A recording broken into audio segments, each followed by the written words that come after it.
ખેડૂત મિત્રો, આજે સમગ્ર ગુજરાતની અંદર બટાકા હાર્વેસ્ટિંગની સિઝન પૂરજોશમાં ચાલુ છે. તો આવો હું તમને જણાવું કે બટાકા હાર્વેસ્ટિંગ કર્યા પછી આપણે ગ્રેડિંગમાં કેટલીક બાબતોની કાળજી રાખવાની જરૂર છે. તો આજે આપણે જોઈએ તો અહીંયા હાઈફાર્મ કંપનીના સાન્ટાના બટાકાનું હાર્વેસ્ટિંગ ચાલુ છે. તો જ્યારે પણ આપણે હાર્વેસ્ટિંગ કરી લીધા પછી આપણે ગ્રેડિંગ કરતા હોઈએ તો ગ્રેડિંગમાં ખાસ આપણે અમુક એક બાબતોની કાળજી રાખવી જોઈએ. જેમ કે આવા કોઈ મિસ શેપવાળા બટાકા હોય, ડીગ્રોથવાળા, તો આપણે આને અલગ કરવાના છે.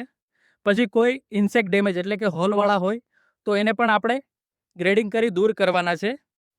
લીલા થઈ ગયેલા બટાકા પણ આપણે ખાસ કાળજી રાખી અને દૂર કરીએ. અને ગ્રોથ ક્રેક એટલે કે વાઢિયાવાળા બટાકાને પણ આપણે આ ગ્રેડિંગમાંથી દૂર કરી દઈએ, જેથી કરી આપણે સારો ક્વોલિટીવાળો માલ કંપનીને ભરાવી શકીએ. અને એ ક્વોલિટીવાળા માલ આપવા બદલ આપણને હાઈફાર્મ કંપની પ્રોત્સાહન રાશિ પણ આપે છે. તો આપણે આ ગ્રેડિંગની બાબતોનું ખાસ ધ્યાન રાખીએ. હું પ્રવીણ કાતરિયા, હાઈફાર્મ પરિવાર વતી આપ સૌને આ હાર્વેસ્ટિંગ સિઝનની ખૂબ જ શુભકામના આપું છું કે આ હાર્વેસ્ટિંગ સિઝન તમારી સારી રીતે પૂરી થાય. અને આવા જ અવનવા વિડીયો જોવા માટે તમે અમારી હાઈફાર્મ યુટ્યુબ ચેનલને સબસ્ક્રાઈબ કરો, લાઈક કરો અને શેર કરો. ધન્યવાદ.